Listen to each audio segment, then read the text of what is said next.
Hi, baby boomer fans.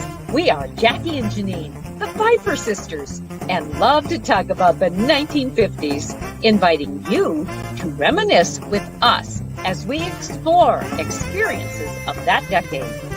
We chronicled the distinct memories of our childhood in our book, While the Windmill Watched, a slice of rural America in the 1950s, which takes you on a notably historic journey through that often forgotten decade. We also want to hear about your experiences during the 1950s. We will feature guests whose special stories of that decade will bring to mind magical moments of reflection, some with tears, some with smiles, but above all, a good dose of laughter. We would like you to chat with us as we bring to mind the sights and sounds so familiar to that time in history. Grab your favorite malt or Green River.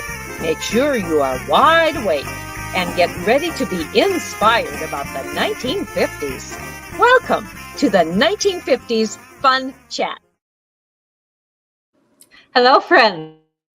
It's exciting to have you with us today, and we know that you will be excited just as well when you meet our next guests. And I say guests plural. This is unusual for us to have more than one guest in the studio or in the recording process, because we usually only visit with one at a time.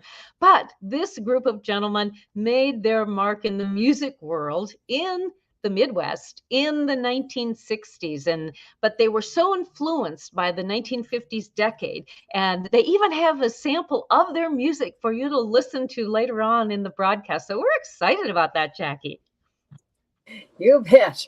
We are going to be speaking today with Ray Armstrong from Atlantic, Iowa, Howie Anderson of Omaha, Nebraska, Dan Josephsen of Des Moines, Iowa. And these gentlemen were members of the original Midwest rock and roll band known as the Fortes. This was the early 1960s. As the years progressed, their band changed names and members, but their signature sound was near perfect cover of the originals. You name it, rock and roll, Motown, and blues, these talented gentlemen blazed a trail of musical licks that drew crowds and fans to hundreds of venues. They opened concerts for some of the great bands of that era. Now, we're about to unfold the story of musically talented town and young country men as they join together on weekend stages, creating many memorable moments of fame. Gentlemen, welcome. We're so glad you're here with us today. Good morning. Good morning. Thank you. Morning. Yeah. Hello.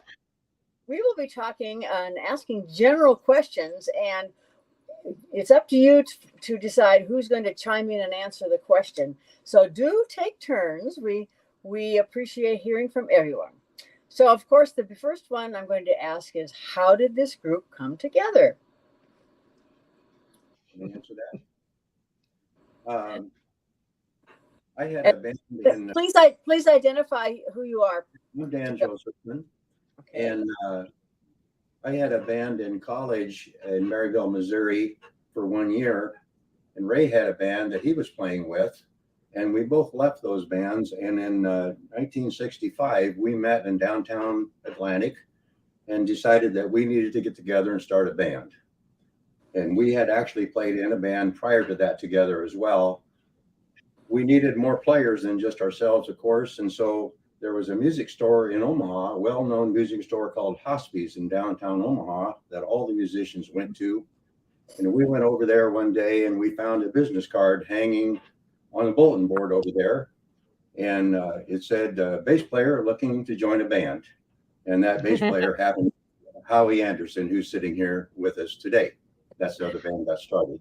Oh. Boy, that's the great power of a business card and putting it in the right place at the right time, isn't it, gentlemen?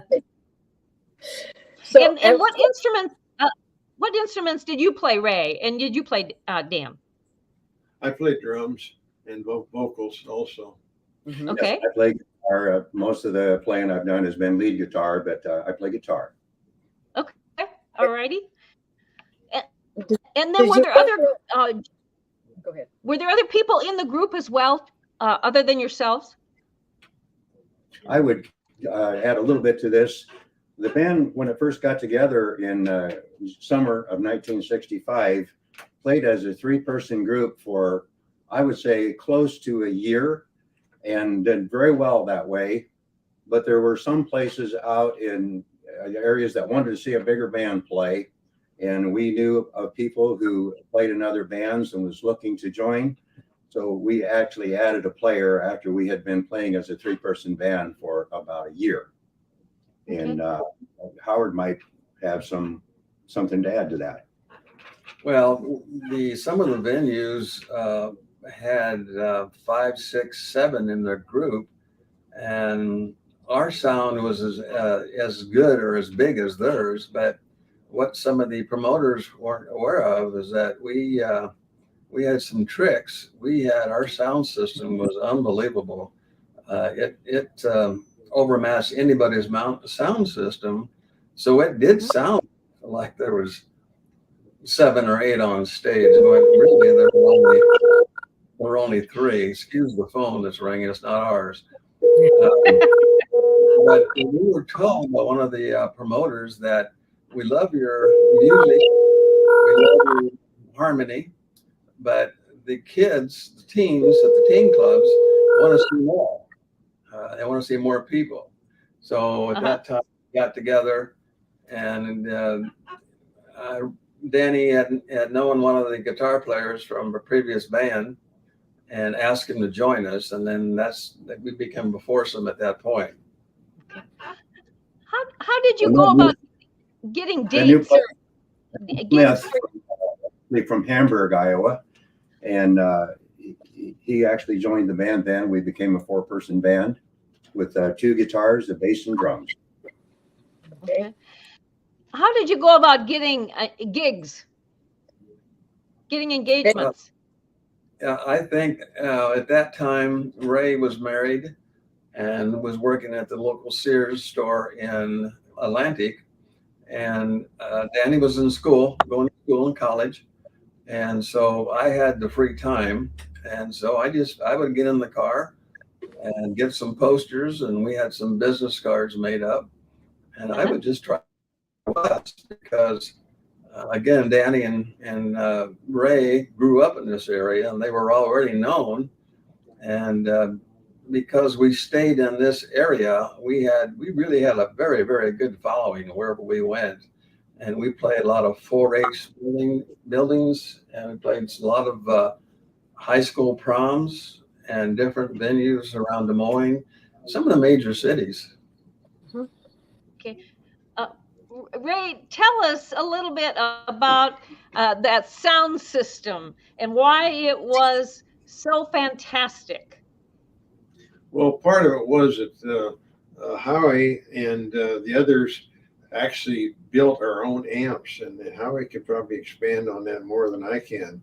I was not involved, but we had some of the best speakers that you could buy and other things. I did a little investigation on some early sound systems as far as the amp, not the amp, the power supply, but the actual where the speakers. And I found out that by making some adjustments on the inside of these big cases, that it give us a lot more volume and what we call bottom, which is what you feel when you start to dance.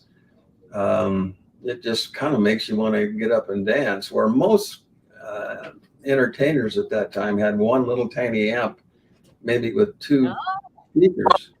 Well, we had 2 each, 6, and so our sound system was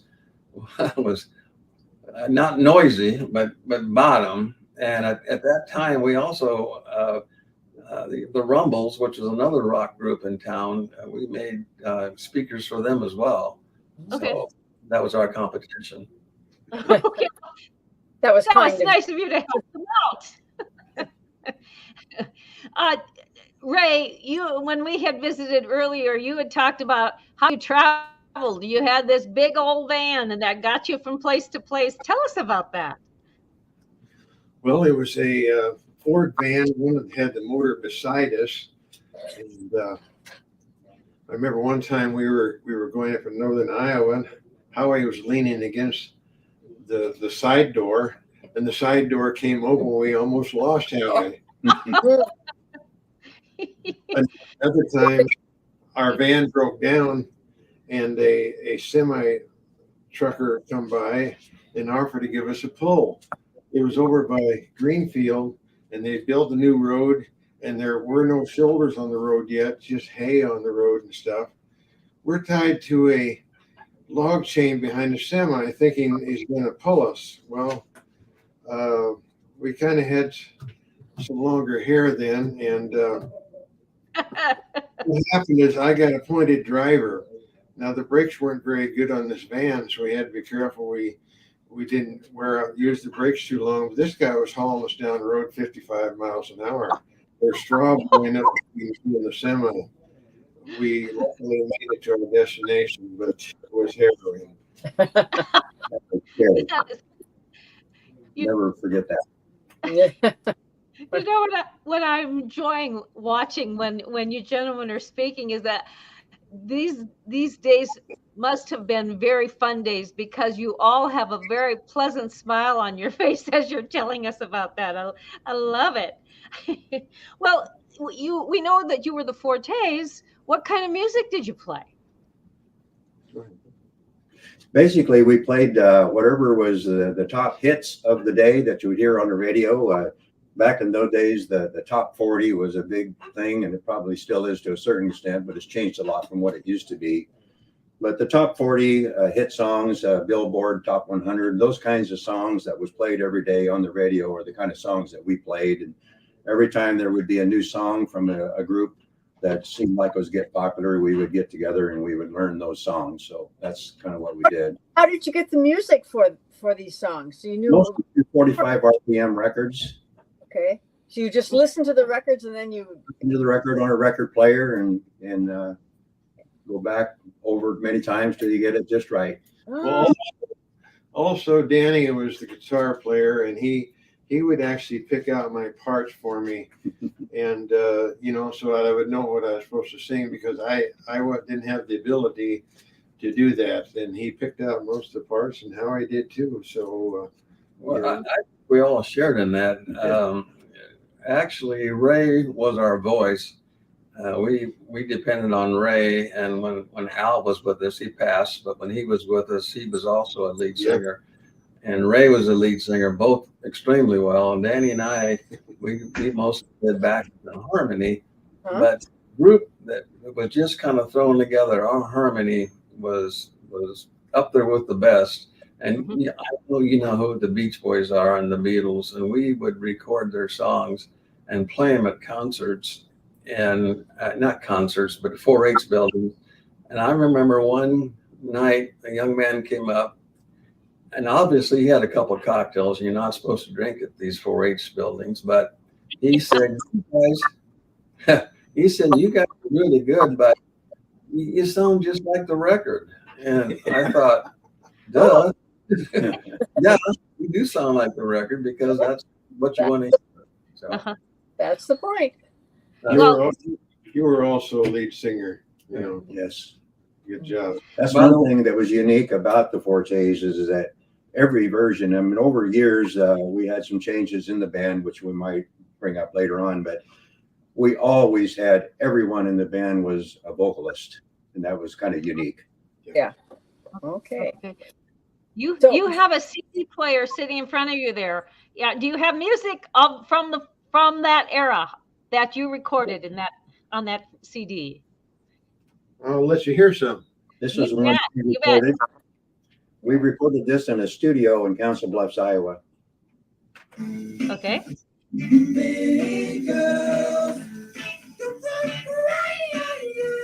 I'm Frankie.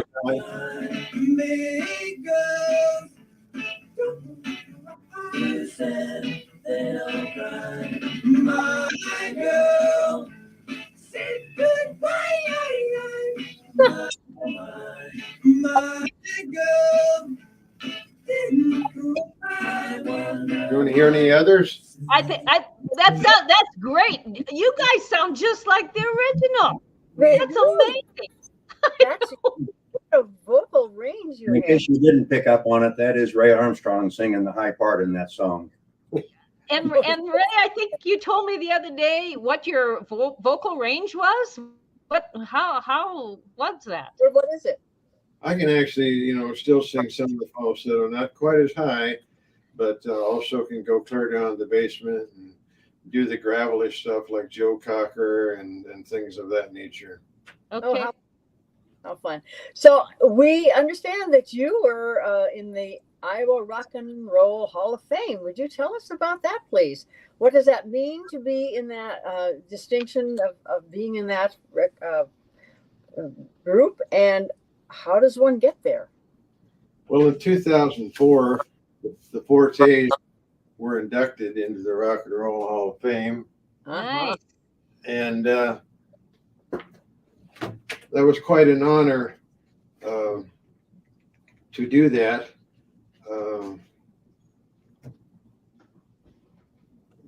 What can you say? Well, the Iowa Rock and Roll Music Association had started a Hall of Fame program back in about 1997.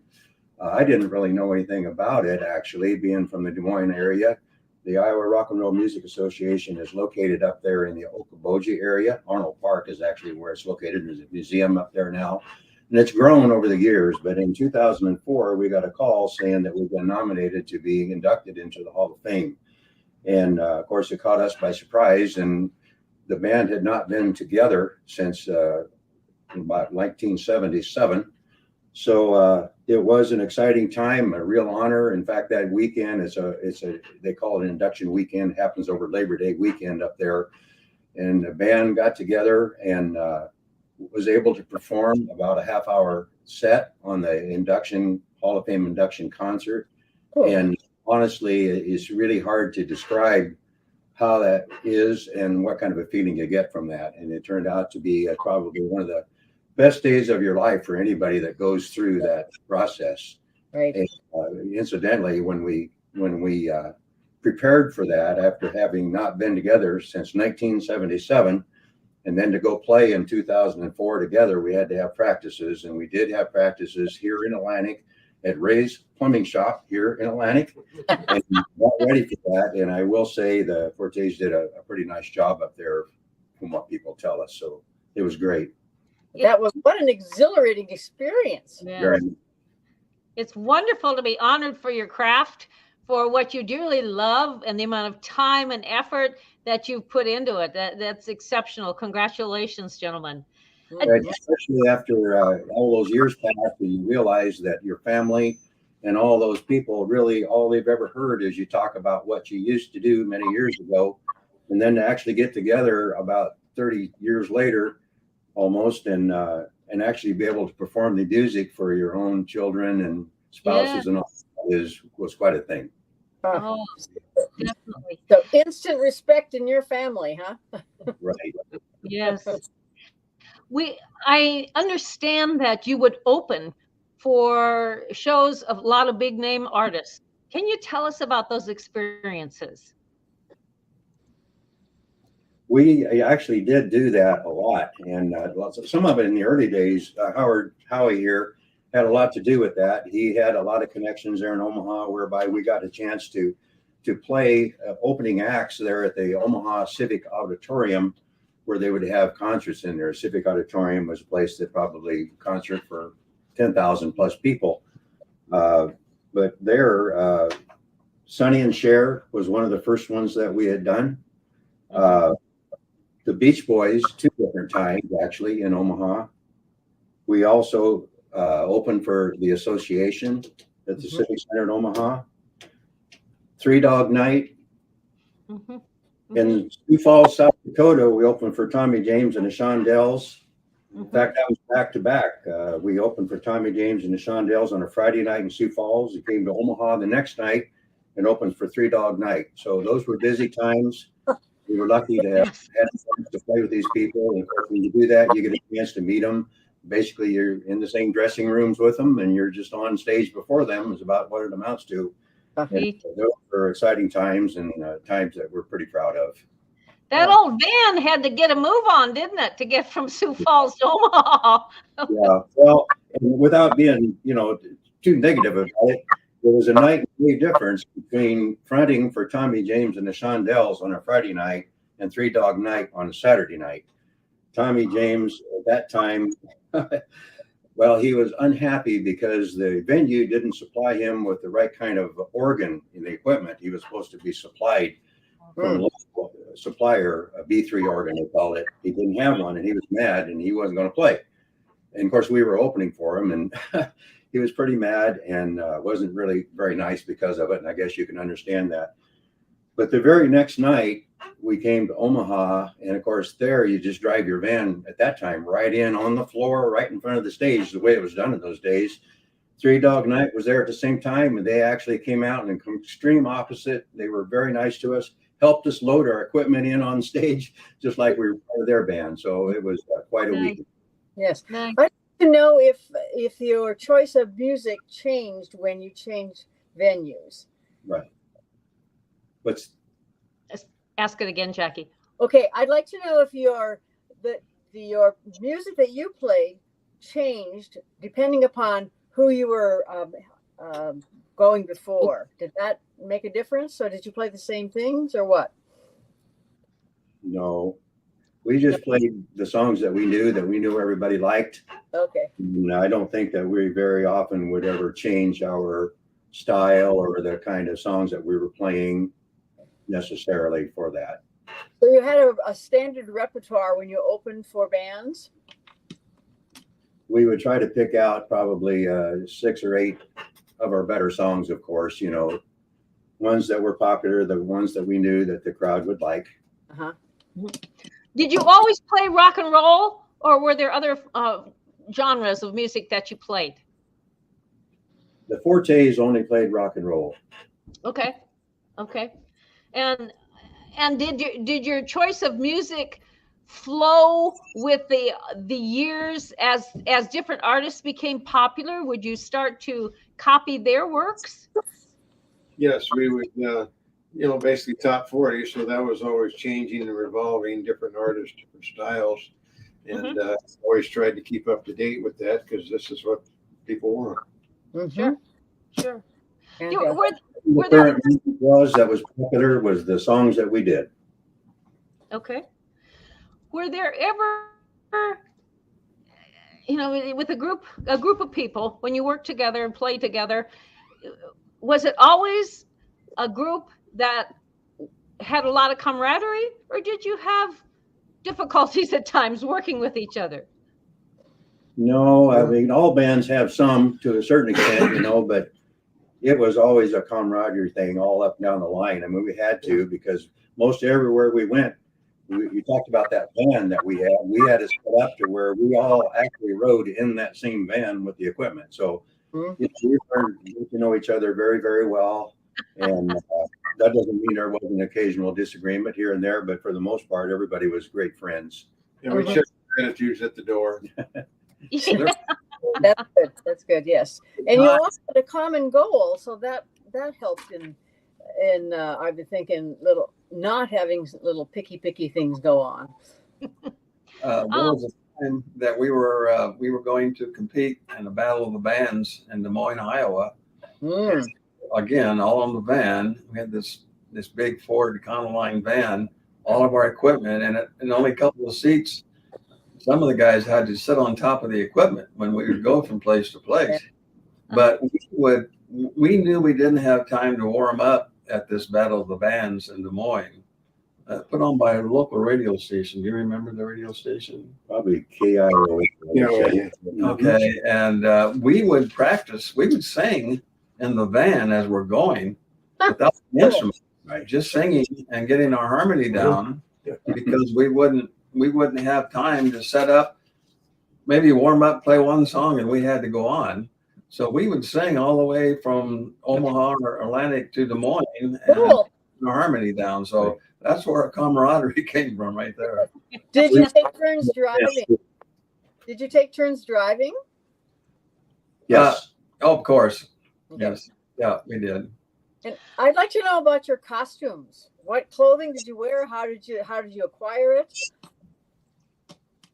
Well, most of the time we tried to follow the I guess the groups that we were trying to imitate or emulate, Beach Boys, for example, we would have a shirt that would be Beach Boy, and then we'd get into Rolling Stones and we'd have a different one, but we all had matched Okay. shirts and pants and shoes. Uh-huh. Were any of these costumes custom made or bought right off the shelf? Some of them were later. Yeah, we ordered some in. It's kind of hard to remember exactly if they were custom made necessarily, but they were definitely ordered so that they would be the right size and all matching, you know. So yeah, they were handpicked. Did you, as a group, did you have a favorite song that you really like to sing? Well, I think featuring Ray a lot on our songs, I think made big hits for us because of his voice. And that song that we just played, "Big Girls Don't Cry" by Frankie Valli, was one of our favorites and got a lot of attention. But we also had a harmony, as I mentioned before. We could imitate the Beach Boys, we could imitate the Beatles, somewhat Rolling Stones. But whenever harmony came in, people did take note of our harmony and made comments about our harmony. Yes. Well, that is a gift. If you can harmonize, that's a gift. Or maybe it's a honed skill. Maybe both.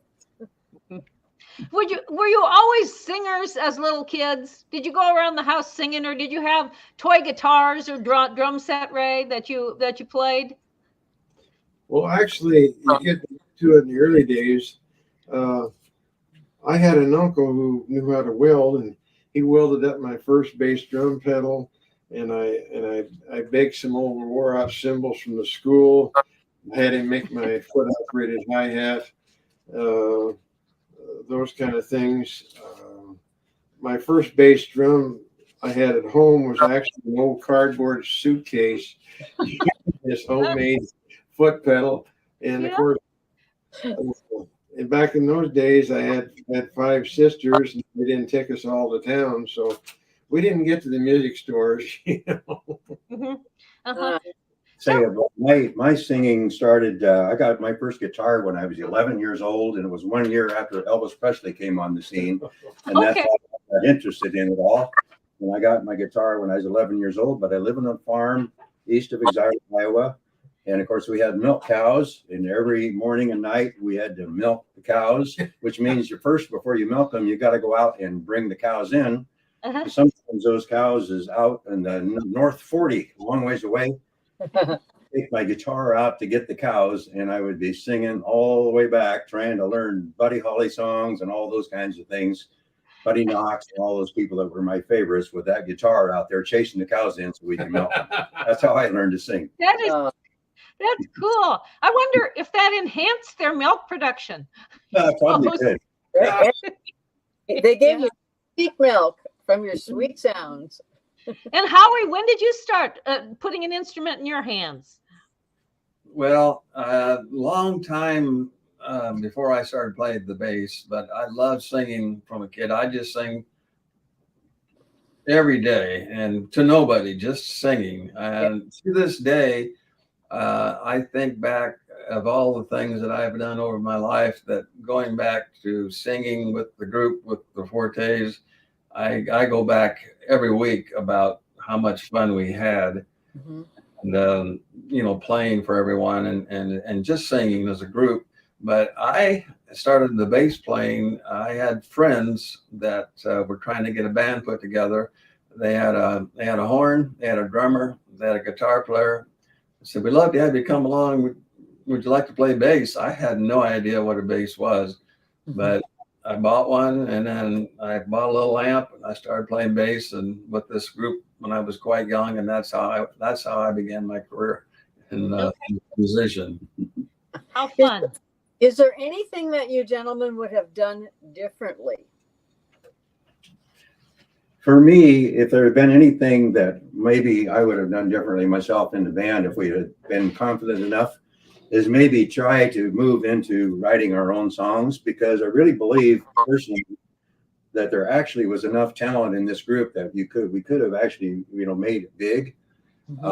Actually did have an opportunity to do that, by the way, one time, but the contract that was put in front of us was just so restrictive, and we didn't think we needed to go the route they were telling us we had to go. But anyway, the one difference that I personally would like to have done is to realize that we did have probably the ability to make our own music if we had just realized it and gone for it. And I think we could have gone probably a lot further with it if we'd had our own music instead of just doing other people's music. Well, we could have done our own music. During this time, I was also married, and all of us all had other jobs. I wish that I could have put myself into it more and more practice and more seriousness, but having a day job, this, that, and the other, no one realized that you could go on and make your entire life like the Rolling Stones in music. Yeah. So I just wish I could applied myself even more, and maybe bought better equipment and stuff, and more better record players I could listen to. Yes. Well, Ray, you were a plumber in your life, still in the plumbing business. Dan, how about you? What was your occupation during? Well, I've been most of my work life, my day job, we'll call it, has been in business management. I started out early. I became a CPA actually for a while, till I got tired of sitting in an office running an adding machine. Of course, now it's computers, but back in those days it was machines. But I did get out and I got into sales and marketing. So I've kind of been in business management most of my work life. Now I'm kind of semi-retired from it all, but financial management, that type of thing, has been my work life. But he was also with the Rock and Roll Association. That's true. We talked earlier about being inducted into this Hall of Fame. And of course, that was before I knew anything about the organization. And I got interested enough in the organization after we got inducted into the Hall of Fame in 2004, and got to know the people well and go to the events. And a couple 3 years after that, I was put on the board of directors, which I still am actually on the board of directors of the Rock and Roll Music Association. And for about 8 or 9 years, I was vice president of finance for the organization as well. Okay. And Howie, what has been your day job through the years? Well, I started in banking when I decided to leave the group. And the reason for that, again, as Ray had a wonderful family. Danny was getting ready to graduate from school, and I did not have an education. And I thought, if I don't get it now, I better get going. So I did take a training program at First National Bank, and was there for about a year. And then I really didn't care for that so much. I did go through the banking system and a bunch of tests, and they suggested advertising or real estate. And so at that time, a friend of mine worked at KOIL, and there was not an opening there, but he gave me some direction to go to WW, and I went to WW, and I was hired at WW, and I spent 35 years in broadcasting with radio and television advertising. Okay. Basically, that was my life after music, was advertising, radio and television. Okay. Well, it sounds from our conversation that you had a little bit of pre-training just in getting gigs for the Fortes. That was your start. Well, I guess that's correct. Okay. Gentlemen, we always like to ask 2 questions of our guests at the end of our broadcast, and we're getting toward the end, and I want to put a shout out to our local Atlantic KJAN radio, who has given us the use of their studio for this broadcast for this morning. We're just so thankful to them for having set it up. But in going back to your thoughts of that era of the 50s and 60s, what and your responsibilities in life, and especially with the Fortes, can you think of one fun occasion that you'd like to share? Well, you mentioned KJN, and actually we were known as the KJN Red Tops in the early days. Right. And actually got the old Dairy Queen across from Vance Chat and Chew. They also had a live broadcast of us when we played out there. That was pretty exciting. Yes, it was. Okay. And why did KJAN sponsor you? What was the purpose of that then? Well, actually, the radio station guys, the first owners, were trying to promote stuff, and they heard about us, and they decided, well, let's promote these Right. guys. KJAN at the time, rock and roll and bands and things was still fairly new. I mean, there really weren't any bands around much before Ray and I got together, and then Howie later on. And we were kind of like pioneers here in Southwest Iowa in bands, I would say. There was very few people before that had a rock and roll type band. And KJAN Radio knew of us, and they partnered with us, actually, and they promoted us. There was a DJ here, or a broadcaster by the name of Bob Kelso, very well known in the past, who helped us a lot. And they did sponsor some of our early jobs. And this was actually prior to the Fortes, but what we're talking about is the early stages of rock and roll here in the Atlantic area. And of course, Ray and I were part of that. I was from Exira originally, 10 miles north of here, but I actually lived in Atlantic after I got out of high school for a while too. So this has meant a home to me as well. But KJAN was just a supporter, and they had us help them with a major concert they did at the 4-H building one time out here as well. So they were, using us, and we were helped back with them. You bet. And Howie, if my last question is, what from the 1950s, 1960s era was such an imprint in your life that has stayed with you throughout your entire adult life? Well, it goes back to music, going back to the 50s music, to the big band music, which I still enjoy. And then watching the transition from Frank Sinatra, Barry and Dean Martin, into today's music, and going through our part of the 60s, which was a harmony. I just so much enjoy those old days in the early 50s, mid 50s with the big band era. Mm-hmm. So I still go back to there at least a couple times a week to listen to that music. Sure. Yes. Gentlemen, it has been a pleasure having you on the 1950s Fun Chat. We're so thankful that you agreed to join us and share your experiences of dancing and of banding and of enjoying music and that the beginnings of rock and roll and the parts that you had and played in it and how you impacted the lives of so many young people of that decade and beyond. And so it's great. And so glad that even though you all live in different areas of the state now, that you and in Omaha, you came back together to join us on our show. So Jackie and I will do a little bit of closing up here. We ask you to stay seated if you would, and we'll be done shortly. Okay. Guests and viewers, we're so thankful you got an opportunity to watch this broadcast. Maybe you were a member of the audience in which the Fortes played. Who knows? It'd be fun to know that. And please comment below and like this chat. We would love to have you become a subscriber of our 1950s Fun Chat also. And so until next time, when we have another guest, keep thinking about malt shops perhaps, or rock and roll days, and maybe even those cool cars. But all in all, that era of the 1950s and how unique it was and how it impacted the lives of we baby boomers. So Jackie, until then, how can we close this?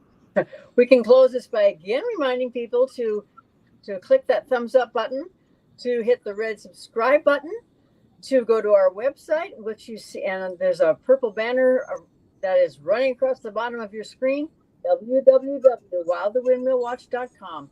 You'll see all sorts of information about our book, about us, about the Fun Chat, and see previously recorded chats there. So until then, toodaloo.